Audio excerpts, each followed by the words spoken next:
दोस्तों, आज का वीडियो बहुत ही ज़्यादा इम्पॉर्टेंट है उन लोगों के लिए जो टैक्स ऑडिट रिपोर्ट फाइल कर रहे हैं। क्योंकि जब भी हम tax audit report online income tax portal पर फाइल करने जा रहे हैं तो हमें डीएससी रिलेटेड कुछ इश्यूज़ और कुछ दिक्कतें आती है।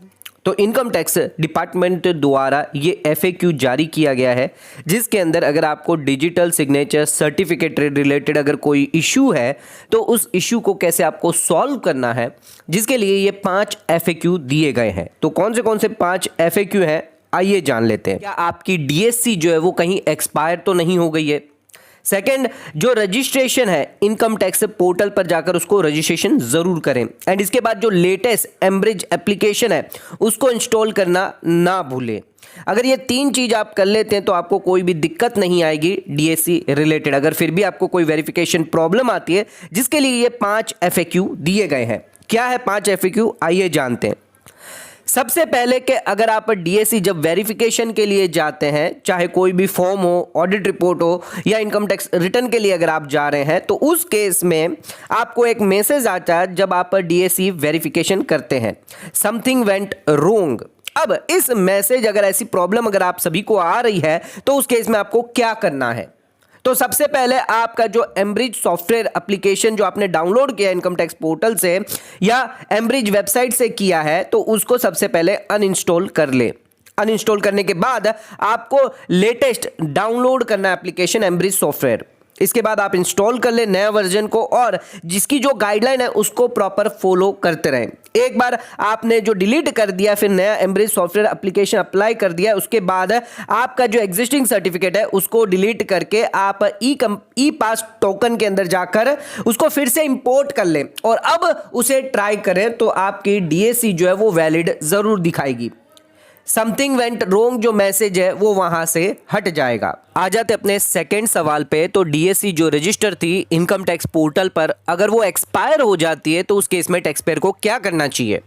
तो इनकम टैक्स डिपार्टमेंट द्वारा जो एफएक्यू दिया, जिसके अंदर ये कहा गया है कि टैक्स पेयर को नई डीएससी जो है वो रजिस्टर करनी होगी इनकम टैक्स पोर्टल पर। अगर उनकी जो पुरानी डीएससी है वो एक्सपायर हो जाती है तो उन्हें इनकम टैक्स पोर्टल पर जाना होगा। न्यू डिजिटल सिग्नेचर जो है उन्होंने जो भी अपने डीएससी प्रोवाइडर से लिया है, इनकम टैक्स पोर्टल पर रजिस्टर डीएससी में जाकर उसको रजिस्टर करना होगा।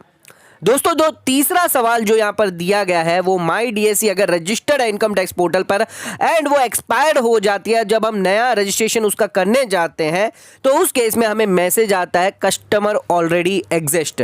यानी हमारी जो पुरानी डीएससी थी वो एक्सपायर हो चुकी थी, यानी जो हमारी पुरानी डीएससी थी वो एक्सपायर हो चुकी थी। अब हम इनकम टैक्स पोर्टल पर जाकर नई डीएससी रजिस्टर कर रहे हैं, लेकिन हमें एक जो है एरर मैसेज आ रहा है कि कस्टमर ऑलरेडी एग्जिस्ट। तो उस केस में हम क्या करें? इनकम टैक्स डिपार्टमेंट ने इसका सॉल्यूशन दिया है कि आपने जो रजिस्टर करी थी नई डीएससी, लेकिन आपको जो पुरानी डीएससी है उसको पहले डी रजिस्टर करना पड़ेगा। यानी जो पुरानी ओल्ड डीएससी है उसको इनकम टैक्स पोर्टल से ई फाइलिंग पोर्टल से डी रजिस्टर करना पड़ेगा अगेंस्ट आपके पैन। उसके लिए आपको क्या करना है? एक ग्रेवियांस डालनी है। अब इस ग्रेवियांस के थ्रू जो भी आपकी ओल्ड डीएससी है वो डी रजिस्टर हो जाएगी, जिसका स्क्रीनशॉट आपको देना होगा जब आपको एरर मैसेज आ रहा है। एंड साथ में रीजन लिखना होगा कि ये जो नई डीएससी है वो आप क्यों अटैच कर रहे हैं, और आपकी जो ओल्ड डीएससी है वो डी रजिस्टर कर दी जाएगी। एक ईमेल कम्युनिकेशन आपको भेजा जाएगा पोस्ट के थ्रू एंड इस कम्युनिकेशन में आप जो है नई डीएससी जो है फिर अपने इनकम टैक्स पोर्टल पर जाकर रजिस्टर कर सकते हैं। आ जाते हैं चौथे सवाल पर। अगर कोई की पर्सन कॉर्पोरेट छोड़कर चला जाता है और कोई नया की पर्सन जो है वो रजिस्टर करना चाहता है अपनी DSC against his pan, but E verification के दौरान स्टिल जो पिछला जो की पर्सन है उसका पैन अभी भी दिखाई दे रहा है, रिफ्लेक्ट हो रहा है इनकम टैक्स पोर्टल पर उस कंपनी के अंदर।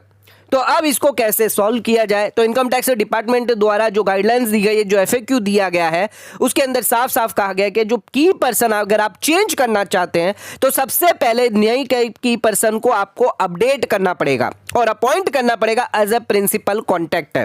तो आपको जो नया की पर्सन है उसकी प्रोफाइल को अपडेट करिए और जो प्रिंसिपल कॉन्टैक्ट है उसमें उसको अपॉइंट जरूर करें। जिसके बाद कुछ स्टेप्स दिए हैं, ये फॉलो करके आप कर सकते हैं।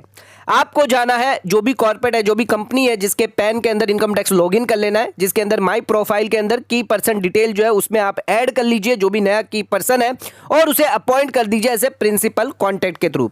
अब प्रिंसिपल कॉन्टैक्ट को करने के बाद प्रिंसिपल के अंदर जाकर आप लॉगिन करिए और अपने पैन को जो है वो रजिस्टर कर लीजिए। जो भी आप प्रिंसिपल कॉन्टैक्ट को जिसको ऐड किया है उसके पैन में जाकर आपको उसको रजिस्टर कर लेना है। इसके बाद आप रजिस्ट्रेशन फॉलो अप करिए जो भी डीएससी रजिस्ट्रेशन के स्टेप्स हैं एंड एक बार आपका रजिस्टर हो जाएगा इसके बाद आप अच्छे से अपने वेरिफिकेशन कर पाएंगे। तो ध्यान रखिएगा, सबसे पहले आपको क्या करना है, की पर्सन जो नया है उसको अपडेट करना, उसकी डिटेल उस कॉर्पोरेट पैन के अंदर जाकर एंड उसके बाद आपको उसको प्रिंसिपल कॉन्टैक्ट में अपॉइंट कर लेना है एंड उस जो नया की पर्सन है उसके पैन में जाकर आपको डीएससी रजिस्टर कर लेनी है। इसके बाद आप वापस आकर कॉर्पोरेट पैन के अंदर अगर कोई आईटीआर फॉर्म या फाइल करना चाहते हैं तो आराम से आप कर सकते हैं।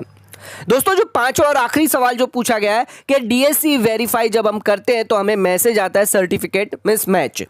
तो ये ज़्यादातर नॉन इंडिविजुअल जैसे कि कंपनी, फर्म, ट्रस्ट, एलएलपी ऐसे पैन रिलेटेड इश्यूज आ रहे हैं, तो उसके लिए जो है आप प्रिंसिपल कॉन्टैक्ट को और डीएससी को जो है रजिस्टर करना ना भूलें और जो प्रिंसिपल कॉन्टैक्ट है उसमें जाकर ये डीएससी रजिस्टर ज़रूर करें।